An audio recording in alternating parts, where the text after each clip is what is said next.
आप सभी दोस्तों को आपका प्यारा यूट्यूब चैनल गोल्डन सर पर मैं हार्दिक अभिनंदन करता हूं। दोस्तों, बहुत ही बेहतरीन क्वेश्चन का संग्रह आपको इस पर मिलेगा। आप इसे ध्यान से देखें। इस पर आपको फिजिक्स और मैथमेटिक्स का खतरनाक तैयारी कराया जाता है, जो आपको एग्ज़ाम व्यू से पूछता है क्वेश्चन, उस पर विशेष फोकस करके अभी क्लास ले रहे हैं। और एक नई खुशखबरी आप लोग को सुनाते हैं दोस्तों कि जल्द ही आप लोग का जो न्यू स्टूडेंट है, जो कि आपको सेशन 2022 से 23 वाला होगा, स्टूडेंट 12th वाला, उसके लिए जल्द ही न्यू बैच यानी कलश स्थापन जिस दिन होगा दशहरा का, उस दिन से शुरुआत करेंगे। और उसका टाइम होगा दोस्तों 7:30 बजे शाम में। ठीक है दोस्तों, तो आप लोग ज़रूर ज्वाइन करें और उस पर आनंद लें। आपको उस पर बेहतरीन क्लास का आनंद मिलेगा। आप सभी का स्वागत करते हैं और क्लास की दुनिया में चलते हैं दोस्तों। क्वेश्चन यह है कि विद्युत चुंबकीय प्रेरण की घटना खोजा गया। विद्युत चुंबकीय प्रेरण की घटना का खोज किसने किया दोस्तों? पहला ऑप्शन है फैराडे, दूसरा ऑप्शन है लेंज। दोस्तों, विद्युत चुंबकीय प्रेरण घटना खोज किसने किया? आप लोग जल्दी से कमेंट करें। पहला ऑप्शन है फैराडे, दूसरा ऑप्शन है लेंज। बहुत सारे स्टूडेंट का जवाब आ रहा है और बहुत सारे स्टूडेंट जवाब दे रहा है, सही जवाब दे रहा है। बहुत सुंदर। इसका सही जवाब है विद्युत चुंबकीय प्रेरण घटना खोज फैराडे ने किया था दोस्तों। यही बात पूछते कि विद्युत धारा का चुंबकीय प्रभाव खोज किसने किया? विद्युत धारा के चुंबकीय प्रभाव खोज किसने किया? तो वो होता ओरेस्टेड। अगर हम पूछ देंगे विद्युत चुंबकीय प्रेरण की घटना खोज किसने किया, तो वो होगा फैराडे। क्वेश्चन नेक्स्ट आते हैं दोस्तों। ये क्वेश्चन का सही जवाब होगा फैराडे। नेक्स्ट क्वेश्चन आते हैं दोस्तों। क्वेश्चन नंबर 2 है, लेंज का नियम संबद्ध है। लेंज का नियम किससे संबद्ध है? पहला ऑप्शन है आवेश से, दूसरा ऑप्शन है ऊर्जा से। दोस्तों, इसका सही जवाब आप लोग जल्दी से कमेंट करें। लेंज का नियम, ये सब क्वेश्चन बहुत बार आता है दोस्तों। विश्वास आपको नहीं होगा कि इतना इजी क्वेश्चन एग्जाम में आता है, और यही सब एक क्वेश्चन आता है। ठीक है, लेंज का नियम किससे संबद्ध है? पहला ऑप्शन आवेश से, दूसरा ऑप्शन है ऊर्जा से। दोस्तों, इसका सही जवाब क्या होगा? आप लोग सभी जानते हैं कि लेंज का नियम ऊर्जा संरक्षण नियम का पालन करता है। इसका सही जवाब बी होगा। क्वेश्चन नंबर 3 आते हैं दोस्तों। स्वप्रेरक का SI मात्रक क्या होगा? दोस्तों, स्वप्रेरक का SI मात्रक क्या होगा? पहला ऑप्शन है ओम और दूसरा ऑप्शन है हेनरी। दोस्तों, जल्दी से कमेंट करें और फुर्ती के साथ जवाब देते जाएं। स्वप्रेरक का SI मात्रक जो है, ये सही जवाब है हेनरी। सही जवाब है, वेरी गुड। क्वेश्चन नंबर 4 आते हैं दोस्तों। आप लोग फुर्ती के साथ जवाब दें, बहुत अच्छा लगता है आप लोग का जवाब आता है तो। डायनमो का कार्य सिद्धांत आधारित है। दोस्तों, डायनमो जो है वो किस सिद्धांत पर कार्य करता है? पहला ऑप्शन है धारा के ऊष्मीय प्रभाव पर, दूसरा है विद्युत चुंबकीय प्रेरण पर। दोस्तों, डायनमो का कार्य सिद्धांत किस पर आधारित है? फुर्ती के साथ कमेंट करें। वेरी गुड, सही जवाब भेज रहे हैं। विद्युत चुंबकीय प्रेरण जो है वो 100% करेक्ट है। क्वेश्चन नंबर 5 आ रही है। चुंबकीय फ्लक्स का SI मात्रक क्या होता है? दोस्तों, चुंबकीय फ्लक्स का SI मात्रक क्या होगा? पहला ऑप्शन है वेबर, दूसरा ऑप्शन है टेस्ला। जल्दी से कमेंट करें बच्चों, चुंबकीय फ्लक्स का SI मात्रक क्या होगा? वेबर या टेस्ला? वेरी गुड दोस्तों, इसका सही जवाब होगा वेबर। 100% करेक्ट है। क्वेश्चन नंबर 6 आते हैं। एक वेबर कितने टेस्ला होता है या कितने टेस्ला प्रति metre square, tesla metre square होता है? दोस्तों, एक वेबर किसके बराबर होता है? एक टेस्ला के बराबर होगा या एक टेस्ला गुना मीटर स्क्वायर के बराबर होगा? दोस्तों, जल्दी से कमेंट करें फुर्ती के साथ। 6 का सही जवाब क्या होगा? एक टेस्ला या एक टेस्ला गुना मीटर स्क्वायर? तो आप लोग को बता देते हैं, एक वेबर प्रति मीटर स्क्वायर होता है एक टेस्ला। एक वेबर प्रति मीटर स्क्वायर था एक टेस्ला, तो एक वेबर होगा एक टेस्ला गुना मीटर स्क्वायर, यानी इसका सही जवाब होगा बी नंबर। एक वेबर होता है कितना? एक टेस्ला गुना मीटर स्क्वायर। ठीक है दोस्तों। क्वेश्चन नंबर 7 आते हैं। एक पूरे चक्कर में प्रत्यावर्ती धारा का माध्यमान क्या होता है? एक पूरे चक्कर में प्रत्यावर्ती धारा का माध्यमान क्या होगा? पहला ऑप्शन है 0, दूसरा ऑप्शन है I। दोस्तों इसका सही जवाब आप लोग फुर्ती के साथ कमेंट करें कि एक पूरे चक्कर में प्रत्यावर्ती धारा का माध्यमान क्या होगा। सही जवाब भेज रहे हैं आप लोग, वेरी गुड। एक पूरे चक्कर में प्रत्यावर्ती धारा का माध्यमान 0 होता है, क्योंकि आधा चक्कर जो है धारा एक दिशा में चलता है, शेष आधा चक्कर विपरीत दिशा में चलता है। अगर आधे चक्कर के लिए बात करते तो होता 2I0 बटे पाई। 2I0 बाय पाई होता आधे चक्कर के लिए। इस प्रकार से हम कह सकते हैं आधा चक्कर के लिए प्लस 2I0 बाय पाई और शेष आधा चक्कर के लिए माइनस हो जाता है। तो यानी आपको पूरे चक्कर के लिए जो है प्रत्यावर्ती धारा का औसत मान या माध्यमान 0 होता है। ठीक है दोस्तों, क्वेश्चन नंबर 8 आइए। प्रत्यावर्ती धारा का शिखर मान और वर्ग माध्य मूल मान का अनुपात क्या होता है? प्रत्यावर्ती धारा का शिखर मान और वर्ग माध्य मूल मान का अनुपात क्या होता है? पहला ऑप्शन है 1/√2, दूसरा ऑप्शन है √2। दोस्तों इसका सही जवाब आप लोग कमेंट कीजिए कि प्रत्यावर्ती धारा का शिखर मान और वर्ग माध्य मूल मान का अनुपात क्या होगा। पहला ऑप्शन है 1/√2, दूसरा ऑप्शन है √2। दोस्तों अगर आप लोग को कन्फ्यूजन है तो थोड़ा सा हम हिंट दे दिए हैं बगल में, आप इसे ध्यान से देख लीजिए। देखिए शिखर धारा को हम लोग I0 कहते हैं और वर्ग माध्य मूल धारा को IRMS कहते हैं। I0 में अगर हम IRMS से भाग देंगे तो क्या हाल होगा? I0 बटे IRMS का मान होता है I0/√2। देखिए I0/√2 कीजिएगा तो आप लोग I0 काट दीजिएगा पलट करके, बचेगा क्या? √2:1, जिसे हम √2 कहते हैं। यानी 8 का सही जवाब जो होगा वो होगा आपको √2। प्रत्यावर्ती धारा का शिखर मान में अगर हम वर्ग माध्य मूल मान से भाग देंगे तो वो आएगा √2, जिसका देखिए शिखर मान को डिनोट करते हैं I0 से और वर्ग माध्य मूल मान को डिनोट करते हैं IRMS से। और IRMS का फॉर्मूला होता है I0/√2। तो I0 में I0/√2 से भागा दीजिएगा तो आएगा √2। समझे बात? क्वेश्चन नंबर 9 आइए दोस्तों। प्रत्यावर्ती धारा का वर्ग माध्य मूल मान और शिखर मान का अनुपात क्या होगा? अब यहाँ पलट के पूछ दिए हैं। वर्ग माध्य मूल मान यानी IRMS और शिखर मान यानी I0।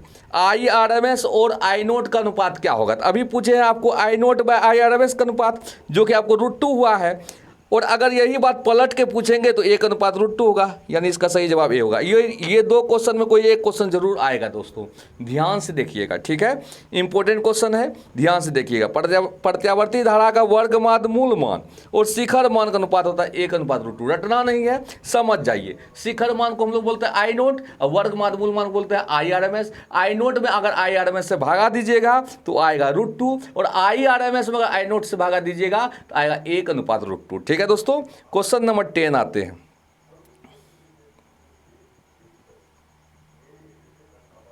यदि किसी परिपथ के प्रत्यावर्ती विद्युत वाहक बल का शिखर मान E0 हो तो वर्ग माध्य मूल मान क्या होगा? दोस्तों यदि किसी परिपथ के प्रत्यावर्ती विद्युत वाहक बल का शिखर मान है E0 तो वर्ग माध्य मूल मान यानी ERMS कितना होगा?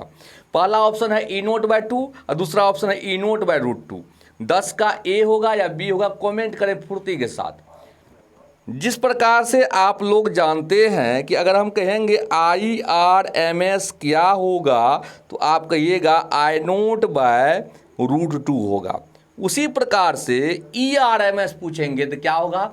E0/√2 होगा, यानी इसका सही जवाब B होगा। ठीक है, क्वेश्चन नंबर 11 आते हैं दोस्तों। 220 वोल्ट प्रत्यावर्ती परिपथ का शिखर मान क्या होगा?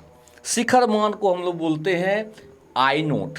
220 वोल्ट प्रत्यावर्ती परिपथ का शिखर मान क्या होगा? आपको निकालना है शिखर मान, तो वोल्टेज का शिखर मान यानी V0। ठीक है, और VRMS का फॉर्मूला आता है V0/√2। यहाँ पर हम हिंट दे चुके हैं दोस्तों। VRMS बराबर फॉर्मूला था V0/√2। अगर हम V0 निकालेंगे तो VRMS गुना √2। अब VRMS का मान है 220, 220 को √2 से गुना कीजिएगा, क्या होगा? 220√2, यानी इसका सही जवाब हो जाएगा 220√2। ठीक है, क्वेश्चन नंबर 12 आइए। प्रतिघात का मात्रक क्या होता है? प्रतिघात का मात्रक क्या होता है? देखिए इंडक्टेंस जो लगाते हैं, इंडक्टेंस उसका प्रतिरोध जो है वो प्रतिघात कहलाता है। ठीक है, और इसे डिनोट करते हैं XL से। और इसका जो होता है प्रतिरोध वो होता है ओमेगा एल, ठीक है। और इसका मात्रक क्या होगा, तो प्रतिघात का मात्रक जो होता है वो ओम होता है। प्रतिघात रहे, प्रतिरोध रहे, धारितीय प्रतिघात रहे, सबका मात्रक ओम होता है। क्वेश्चन नंबर 13 आइए दोस्तों, ये देखिए धारितीय प्रतिघात का मात्रक भी पूछ दिए। तो धारितीय प्रतिघात का मात्रक क्या होगा, आप लोग को बता दिए प्रतिरोध रहे, प्रतिघात रहे, धारितीय प्रतिघात बोलते हैं धारिता का जो प्रतिरोध होता है। धारितीय प्रतिघात का मात्रक क्या होगा, तो पहला ऑप्शन है फेराड, दूसरा ऑप्शन है ओम, तो इसका सही जवाब क्या होगा, तो ओम होगा, ठीक है। क्वेश्चन नंबर 14 आते हैं, एल आर परिपथ का प्रतिबाधा क्या होता है। एल आर परिपथ का प्रतिबाधा, तो देखिए पहला ऑप्शन है आर प्लस ओमेगा एल और दूसरा ऑप्शन है root under R square plus omega square L square. दोस्तों कमेंट कीजिए फुर्ती के साथ, एल आर परिपथ का प्रतिबाधा क्या होगा, आर प्लस ओमेगा एल होगा या root under R square plus omega square L square होगा। दोस्तों सही जवाब दिए हैं, इसका सही जवाब होगा बी। क्वेश्चन नंबर 15 आते हैं दोस्तों, आभासी धारा होता है जिसे हम लोग IRMS कहते हैं। आभासी धारा को हम लोग IRMS कहते हैं, जैसे वर्ग माध्य मूल धारा कहते हैं उसे हम आभासी धारा भी कहते हैं। और आभासी धारा का फॉर्मूला होता है शिखर धारा बटे √2, शिखर धारा बटे √2 होता है आभासी धारा का फॉर्मूला, यानी इसका सही जवाब होगा ए नंबर, ठीक है। इसे रट लीजिएगा, दिमाग में रखिएगा दोस्तों। चलिए एक प्रत्यावर्ती धारा का एक प्रत्यावर्ती धारा का समीकरण I बराबर 0.6 साइन 100 पाई टी है। धारा का मूल माध्य वर्गमान यानी IRMS कितना होगा, वर्ग माध्य मूल मान क्या होगा। यहाँ पर थोड़ा सा क्वेश्चन जो है आपको मिस्टेक कर दिए हैं, आप लोग क्वेश्चन ठीक कर लीजिए। एक प्रत्यावर्ती धारा का समीकरण I बराबर 0.6 साइन 100 पाई टी है। धारा का आवृत्ति क्या होगा, लिख लीजिए धारा का आवृत्ति, ये जो है ये गलती लिखा चला गया है, धारा का आवृत्ति यानी फ्रीक्वेंसी क्या होगा दोस्तों, ठीक है, मिस्टेक हो गया था दोस्तों, आप लोग लिख दीजिए। एक प्रत्यावर्ती धारा का समीकरण जो है I बराबर 0.6 साइन 100 पाई टी है। धारा का आवृत्ति, क्योंकि ऑप्शन दिए हैं 50 और 50 पाई, ये आपको आवृत्ति के रूप में दिए हैं, इसीलिए आपको वैसे वर्गमान मूल धारा भी निकल जाएगा। वर्गमान मूल धारा सबसे इजी है, I0/√2 कर दोगे, I0 कितना 0.6 में √2 भागा दोगे, वही आंसर होगा, ठीक है। लेकिन हमको निकालना है इसमें आवृत्ति। एक प्रत्यावर्ती धारा का समीकरण जो है I बराबर 0.6 साइन 100 पाई टी है। धारा का मूल माध्य वर्गमान क्या होगा, यहाँ पर हम हिंट दिए हैं दोस्तों, आप ध्यान से समझिएगा। देखिए I बराबर है आपको समीकरण 0.6 साइन 100 पाई टी, और आप लोग जानते हैं प्रत्यावर्ती धारा का समीकरण होता है I बराबर I0 साइन ओमेगा टी, ठीक है। अरे सब जानता है इसका आंसर 50 होगा, लेकिन 50 कैसे होगा वो बताए हैं। I बराबर 0.6 साइन 100 पाई टी और I बराबर होता है प्रत्यावर्ती धारा का समीकरण I बराबर I0 साइन ओमेगा टी। अब देखिए ओमेगा बराबर फॉर्मूला था 2π/t, और बटे में अगर टी रहता उसको ऊपर करके लिखेंगे तो हो जाएगा एफ, फ्रीक्वेंसी हो जाएगा, क्योंकि आवर्तकाल का व्युत्क्रम आवृत्ति कहलाता है। तो 2π/t को हम 2πf लिख सकते हैं, यानी जहां ओमेगा है दोस्तों, जहां ओमेगा है वहां पर हम 2π/t के बदला 2πf लिखेंगे। तो ओमेगा की जगह हम 2πf लिखेंगे तो समीकरण बन जाएगा I बराबर I0 साइन 2πft। अब समीकरण 1 और 2 को अगर हम तुलना करेंगे तो देखिए थीटा का स्थान पर 100 पाई टी यहाँ है और यहाँ पर 2πft, तो 2πft बराबर 100 पाई टी करेंगे तो f बराबर क्या हो जाएगा, f बराबर हो जाएगा 100 पाई टी बटे 2 पाई टी। 100 पाई टी में 2 पाई टी से भगा दीजिएगा आएगा 50, इसलिए इसका सही जवाब होगा 50 हर्ट्ज होगा, ठीक है। वर्ग माध्य मूल मान नहीं पूछ रहे हैं दोस्तों, आवृत्ति पूछ रहे हैं, ये बात दिमाग में रखिएगा, ठीक है। ये मिस हो गया था, सॉरी। नेक्स्ट क्वेश्चन आते हैं दोस्तों, बना करके आप लोग को बता दिए हैं, रटने वाला बात मत रखिए, ठीक है। क्वेश्चन नंबर 17, यह प्रत्यावर्ती धारा का समीकरण I बराबर 60 साइन 100 पाई टी है। धारा का वर्ग माध्य मूल मान क्या होगा, धारा का वर्ग माध्य मूल मान क्या होगा, यानी IRMS क्या होगा। और IRMS का फॉर्मूला होता है I0/√2। देखिए यहाँ पर आपको समीकरण हम हिंट दिए हैं, I बराबर 60 साइन 100 पाई टी आपको दिया हुआ समीकरण है। प्रत्यावर्ती धारा का समीकरण होता है I बराबर I0 साइन ओमेगा टी। अब वर्गमाद मूल धारा यानी IRMS का सूत्र होता है I0/√2। अब I0 के स्थान पर कौन बैठा है समीकरण 1 में, देखिए 60 बैठा हुआ है, 60 में √2 भागा दीजिएगा तो आएगा 30√2, लेकिन आपका भाग ठीक है, आपको ऑप्शन है 60/√2 ही, ठीक है, भागा देने की जरूरत नहीं है, 60/√2 इसका सही जवाब होगा, ठीक है, यानी इसका सही जवाब ए होगा। यानी प्रत्यावर्ती धारा का समीकरण है I/60 sin 100πt, तो धारा का वर्गमाद मूल मान क्या हो जाएगा, तो वही शिखर धारा में √2 भागा दीजिए, 60 में √2 भागा दीजिएगा क्या होगा 60/√2, ठीक है। क्वेश्चन नंबर 18 आते हैं दोस्तों, हिंट दे देते हैं ताकि आप लोग को रटने का टेंशन ना हो, रटने वाला कहानी मत कीजिए कभी भी। तप्त तार एमीटर हॉट वायर एमीटर क्या मापता है? पहला ऑप्शन है प्रत्यावर्ती धारा का मूल औसत वर्ग धारा यानी वर्गमाद मूल मान, घुमा दिया है। दूसरा है उच्चतम मान यानी शिखर मान। तो दोस्तों तप्त तार एमीटर क्या मापता है, आपको ऑप्शन दिया गया है। पहला ऑप्शन है वर्गमाद मूल धारा, दूसरा है उच्चतम मान यानी शिखर धारा भी कह सकते हैं इसको I0 कह सकते हो, इसको IRMS कह सकते हो। तो जानकारी के लिए बताते हैं, तप्त तार एमीटर जो है वो आपको प्रत्यावर्ती धारा का वर्गमाद मूल मान मापता है, यानी इसका सही जवाब ए होगा। क्वेश्चन नंबर 19 आते हैं दोस्तों, LCR श्रेणी क्रम परिपथ में ओमेगा कोणीय आवृत्ति का एक AC स्रोत से जुड़ा है, धारा का शिखर मान महत्तम कब होगा? देखिए धारा का शिखर मान महत्तम तब होगा जबकि L का प्रतिरोध बराबर C का प्रतिरोध हो जाए, यानी XL बराबर XC हो जाए। और XL बराबर जब XC होता है तो आप लोग जानते हैं XL होता है ओमेगा L और XC होता है 1/ωc। XL होता है ओमेगा L और XC होता है 1/ωc। ओमेगा को ओमेगा से गुना कीजिएगा तो हो जाएगा ओमेगा स्क्वायर बराबर हो गया 1/LC, या ओमेगा बराबर हो जाएगा √1/LC। ओमेगा हो जाएगा 1/√LC, यानी इसका सही जवाब ए होगा, ठीक है। इसको हम लोग जो है अनुनाद का स्थिति भी कहते हैं। अनुनाद की स्थिति में जो है ओमेगा बराबर 1/√LC होता है, ठीक है।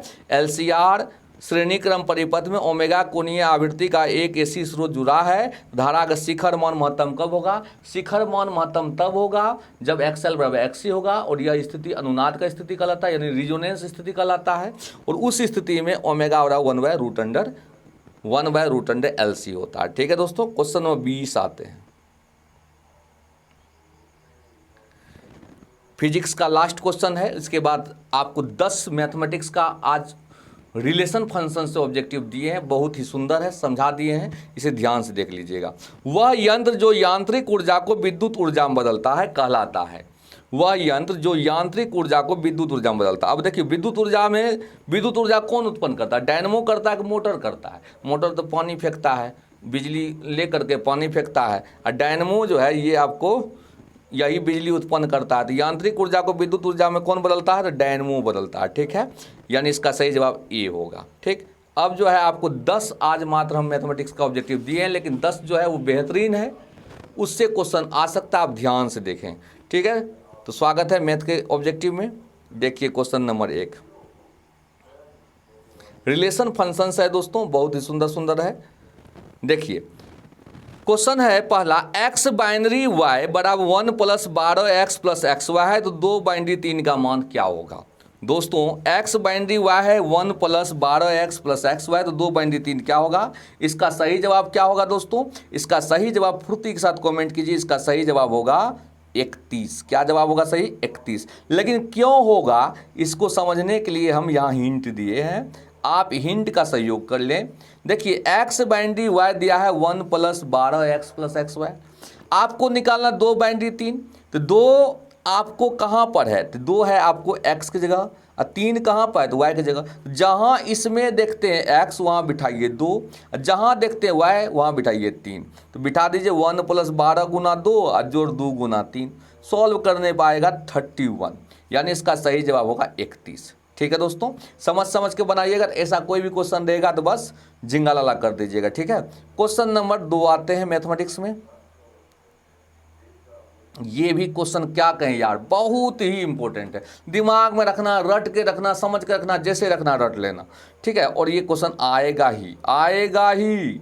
फंक्शन a से b है, एक अनाच्छादक फंक्शन है। अनाच्छादक फंक्शन मतलब इनटू फंक्शन का, और इनटू फंक्शन देखो कैसे होता है कहानी। जैसे मान लो ये ए है और ये बी है, और इसमें अवयव है 1 2, और इसमें अवयव है 1 ए बी और मान लो सी अवयव है।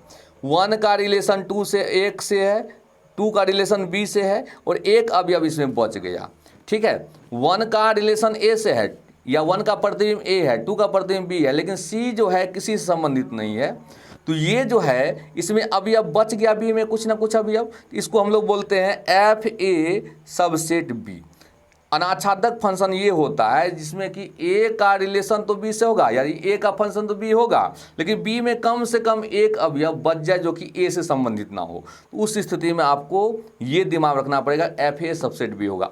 इनटू के लिए यानी अनाच्छादक फंक्शन के लिए एफ ए सबसेट बी होगा, आच्छादक रहता तो F A equal to F B होता, यानी ये तब नहीं होता। ठीक है, इसको दिमाग में रखिएगा दोस्तों, बहुत ही इंपॉर्टेंट है कि अगर अनाच्छादक पूछेगा तो आपको दिमाग में ये रखना है कि एफ ए सबसेट बी होगा। ठीक है, क्वेश्चन नंबर 3 आते हैं दोस्तों। फंक्शन ए से बी एक आच्छादक यानी ऑन टू फंक्शन होगा, तो ऑन टू फंक्शन में क्या होगा, आपके पास दो ऑप्शन है, एफ ए सबसेट बी और F A equal to B. दोस्तों ऑन टू फंक्शन के लिए आपका सही जवाब है F A equal to B. दिमाग में रखिएगा दोस्तों, ये दोनों क्वेश्चन बहुत ही इंपॉर्टेंट है। अनाच्छादक पूछेगा तो सबसेट होगा, और आच्छादक यानी ऑन टू पूछेगा तो इक्वल होगा। ठीक है, क्वेश्चन नंबर 4 आते हैं दोस्तों। 10 क्वेश्चन मात्र दिए हैं आपको, ध्यान से देखिएगा, बहुत ही सुंदर क्वेश्चन है। फंक्शन रियल से रियल है था एफ एक्स है 2x + 3, तो एफ इनवर्स एक्स क्या होगा दोस्तों? एफ इनवर्स एक्स में क्या होगा? पहला ऑप्शन है x + 3/2 और दूसरा ऑप्शन है x - 3/2। दोस्तों पहले आप अंदाज से मार लीजिए, उसके बाद बता देते कहानी। इसका सही जवाब होगा बी नंबर, लेकिन क्यों होगा बी नंबर तो देख लीजिए। इसका हिंट हम बता चुके हैं, यहाँ पर हिंट बहुत ही सुंदर से समझा दिए हैं, और इसे समझ जाइएगा तो आपको बनाने में दिक्कत नहीं होगा। देखिए जो सवाल दिया है उसके बराबर एफ एक्स 2x + 3 है, मान ली एफ एक्स y, तो एफ एक्स वाई मानेंगे तो एक्स क्या होगा? एफ इनवर्स वाई हो जाएगा। अब देखिए 2x + 3 है एफ एक्स, तो 2x + 3 बराबर वाई माने, इससे हम x निकाल लिए। x जो निकाले वो निकला y - 3/2, और आप जानते हैं x है क्या चीज़? तो x है आपको एफ इनवर्स वाई। तो x का जो मान निकला है वो मान एफ इनवर्स वाई हो गया, तो इसलिए एफ इनवर्स वाई बराबर हम लिख दिए y - 3/2। तो एफ इनवर्स वाई ना है y - 3/2, लेकिन हमको तो निकालना है एफ इनवर्स एक्स, तो जहाँ आपको y है वहाँ x बिठा दो, इसीलिए एफ इनवर्स एक्स हो जाएगा x - 3/2। ठीक है दोस्तों, तो एफ इनवर्स एक्स क्या आ जाएगा? x - 3/2। ठीक है, इसका सही जवाब बी होगा। क्वेश्चन नंबर 5 आते हैं, इसको ध्यान से देख लीजिएगा, एक बार दो बार देख लीजिए, आराम से समझ में आ जाएगा। क्वेश्चन नंबर 5 आते हैं, a बाइंड्री b है a² + b², तो 1 बाइंड्री 2 को ब्रैकेट में लिखिए, बाइंड्री 6 का मान क्या होगा? सेम पहले ब्रैकेट की क्रिया कर लेंगे, उसके बाद जाकर के हम बाहर वाला क्रिया करेंगे, आसानी से समझ में आ जाएगा। जैसे देखिए यहाँ पर हम हिंट दिए हैं, a बाइंड्री b है a² + b², तो 1 बाइंड्री 2 बाइंड्री 6 को तोड़े हैं, तो पहले 1 बाइंड्री 2 को हम ब्रैकेट में तोड़ लिए हैं। 1 बाइंड्री 2 को तोड़ेंगे तो 1 का स्क्वायर जो 2 का स्क्वायर लिखेंगे, अब बाहर में जो बाइंड्री है उसको लिख देंगे बाइंड्री 6। अब ब्रैकेट वाला क्रिया करके तोड़ेंगे तो आएगा 5, 1 के स्क्वायर 1, 2 के स्क्वायर 4, 4 एक 5 हो गया। 5 बाइंड्री 6 को तोड़ेंगे तो 5 हो गया a और 6 हो गया b। 5 बाइंड्री 6 तोड़ेंगे तो क्या होगा? 5 के स्क्वायर जो 6 का स्क्वायर, 5 के स्क्वायर हुआ 25 और 6 के स्क्वायर हुआ 36, 25 36 हो गया 61, यानी इसका सही जवाब हो गया 61। ए नंबर सही हुआ, यानी 1 बाइंड्री 2 बाइंड्री 6 का जवाब सही हो गया 61, यानी इसका हो गया ए नंबर, 5 का ए होगा इसका सही जवाब। देख लीजिए, हिंट बढ़िया समझ जाइएगा, एक क्वेश्चन जरूर आएगा इससे, एक या दो भी आ सकता है। ठीक है, 6 नंबर, यदि फंक्शन रियल से रियल है और एफ एक्स है 5x + 4, तो एफ इनवर्स एक्स क्या होगा? देखिए यहाँ पर भी इन्वर्स हम पूछे हैं, और 5x + 4 है तो इन्वर्स क्या होगा? इसका सही जवाब होगा x - 4/5। इसका वीडियो हम दे चुके हैं, आप लोग प्लेलिस्ट में जाकर रिलेशन फंक्शन का वीडियो देख लीजिएगा अगर समझ में नहीं आएगा तो। यहाँ पर हम हिंट दिए हैं, 5x + 4 है, एफ एक्स बराबर वाई मान लीजिए, एक्स बराबर होगा एफ इनवर्स वाई, और यहाँ पर हम तोड़ दिए हैं, हिंट देख लीजिए, एफ एक्स मान है 5x + 4, इससे हम x का मान निकाले तो वो निकला y - 4/5। x का जो मान निकला वो हुआ आपको एफ इनवर्स y, और एफ इनवर्स y निकल गया y - 4/5, लेकिन हमको तो निकालना एफ इनवर्स x, इसलिए जहाँ y है वहाँ x बिठा दीजिए, इसलिए एफ इनवर्स x हो गया x - 4/5। इसको ध्यान से देख लीजिएगा, हिंट को ध्यान से देख लीजिएगा, समझ लीजिएगा और इसे लिख जरूर लीजिएगा। ठीक है, ताकि आप लोग को बहुत फायदेमंद होगा। ठीक, क्वेश्चन नेक्स्ट आते हैं दोस्तों, 7 नंबर क्वेश्चन, ये तो गारंटी आएगा, ये क्वेश्चन डेफिनेट आएगा। यदि function x1 = function x2 it implies x1 equal to x2, यानी x1 का प्रतिबिंब एक के प्राप्त होता है जो कि x2 है फॉर ऑल, सभी के लिए x1 x2 जो कि a में है, x1 x2 जो भी है वो a में है और जितने भी है सबका एक के प्रतिबिंब प्राप्त हो रहा है, तो a से b कैसा फंक्शन होगा। तो आप लोग को यहाँ पर डेमो दिखा दिया गया कि एक वस्तु का प्रतिबिंब एक ही हो रहा है, तो एक वस्तु का प्रतिबिंब एक ही हो रहा है तो वो फंक्शन कहलाएगा 1 1 फंक्शन। क्या कहलाएगा? 1 1 फंक्शन। क्वेश्चन नंबर 8 आते हैं दोस्तों, बहुत इंपॉर्टेंट क्वेश्चन है, दिमाग में जरूर रखिएगा दोस्तों। क्वेश्चन नंबर 8 आइए, ये भी बहुत ही सुंदर क्वेश्चन है, इसको भी समझ जाना है। यदि ए आपको है दिया हुआ 1 2 3 तथा r बराबर है 1 1 2 2, तो रिलेशन क्या होगा या कैसा रिलेशन होगा? तो दोस्तों यहाँ पर आपको ऑप्शन दिया रिफ्लेक्सिव, दूसरा ऑप्शन दिया साइमेट्रिक। देखिए रिफ्लेक्सिव ये तब होता जब ए में जितने एलिमेंट मौजूद है 1 2 3 सबका संबंध स्वयं से होता, यानी 1 1 होता, 1 1 दिया हुआ है, 2 2 होता, 2 2 दिया हुआ है, 3 3 भी अगर रहता आर में तब ये आपको रिफ्लेक्सिव हो जाता, यानी स्वतुल्य हो जाता। लेकिन ये 3 3 इसमें आर में मौजूद नहीं होने के कारण ये रिफ्लेक्सिव नहीं है। अब कहानी एक साइमेट्रिक है कि नहीं। साइमेट्रिक का मतलब हुआ कि जो चीज़ आर में लिखा गया उसका उल्टा उसमें होना चाहिए। जैसे 1 1 है तो 1 1 का उल्टा तो ये खुद है, 1 1 का उल्टा जहाज का उल्टा क्या होता है? जहाजे होता है। ईसाई का उल्टा क्या होता है? ईसाई होता है। 1 1 का उल्टा क्या? ये खुद है। 2 2 का उल्टा ये खुद है, इसलिए ये हो गया साइमेट्रिक। साइमेट्रिक का मतलब होता है कि जो चीज़ है न दिया हुआ उसका उल्टा उसमें दिखाई देना चाहिए, बस। 1 1 का उल्टा उसमें दिखाई दे रहा है, 2 2 का उल्टा वो खुद है, तो इसका आंसर ये साइमेट्रिक हुआ। ठीक है दोस्तों। रिफ्लेक्सिव तब होता जबकि जितने भी सेट में एलिमेंट रहता सबका अपना संबंध होता, जैसे 1 1 होता, 2 2 होता, 3 3 होता, तीनों हो जाता तब वो रिफ्लेक्सिव हो जाता। क्वेश्चन नंबर 9 आइए दोस्तों। यदि A है 1 2 3 तथा R है 1 1 2 2 3 3 1 3, तो रिलेशन कैसा होगा? अब देखिए यहाँ पर ऑप्शन दिया रिफ्लेक्सिव और साइमेट्रिक। तो दोस्तों पहले ये देखिए रिफ्लेक्सिव ये है कि नहीं, तो A में अवयव है आपको 1 2 3, तीनों अवयव स्वयं से संबंध है कि नहीं, सेल्फ रिलेशन है कि नहीं। तो 1 का 1 से है, 2 का 2 से है, 3 का 3 से है, बाकी कुछ भी रहे अंधा बेड़ा कुछ भी रहे चलेगा। ठीक है, 1 का 1 से है, 2 का 2 से है, 3 का 3 से है, तो ये रिफ्लेक्सिव हो गया क्योंकि इसमें 3 एलिमेंट है, तीनों जो है स्वयं से रिलेशन में है। अब साइमेट्रिक ये है कि नहीं, तो साइमेट्रिक होने के लिए सबका उल्टा इसमें होना चाहिए। 1 1 उल्टा तो 1 1 ये खुद है, 2 2 उल्टा तो ये 2 2 खुद है, 3 3 उल्टा ये 3 3 खुद है, लेकिन 1 3 उल्टा 3 1 इसमें नहीं है, इसलिए साइमेट्रिक नहीं है। रिफ्लेक्सिव तो हुआ लेकिन साइमेट्रिक नहीं हुआ। क्वेश्चन नंबर लास्ट आते हैं दोस्तों। आज 10 ही ऑब्जेक्टिव दिए थे, वैसे 20 देते, लेकिन थोड़ा सा टाइम के स्कार्सिटी के कारण 10 दिए। अगर अच्छा लगा तो प्लीज़ लाइक कर दीजिएगा वीडियो को, चैनल पर नए आए होंगे तो प्लीज़ सब्सक्राइब कर दीजिएगा ताकि इसी प्रकार का वीडियो आप लोग को मिलते रहे। क्लास 10 11 12 का इस पर आपको फिजिक्स और मैथ का वीडियो मिलेगा। ठीक है, तो क्वेश्चन नंबर 10 आते हैं दोस्तों। यदि A बराबर 1 2 3 और R है 1 2 2 1, तो रिलेशन कैसा होगा? देखिए पहला ऑप्शन है रिफ्लेक्सिव, दूसरा ऑप्शन है साइमेट्रिक। तो रिफ्लेक्सिव तो ये नहीं है, तो होगा क्यों नहीं होगा? क्योंकि इसमें जितने अवयव है स्वयं से रिलेटेड नहीं है। 1 1 2 2 3 3 इसमें है, कहीं पर नहीं है। 1 1 2 2 3 3 नहीं है, तो रिफ्लेक्सिव तो है ये नहीं। साइमेट्रिक ये है कि नहीं? साइमेट्रिक ये है क्योंकि जो है उसका उल्टा इसमें है। 1 2 उल्टा 2 1 है, इसलिए साइमेट्रिक है। रिफ्लेक्सिव ये क्यों नहीं है? क्योंकि 1 1 इसमें नहीं है, 2 2 नहीं है, 3 3 नहीं है। 1 1 2 2 3 3 अगर R में रहता तो ये रिफ्लेक्सिव भी हो जाता। ठीक है, तो आज के लिए बस इतना ही।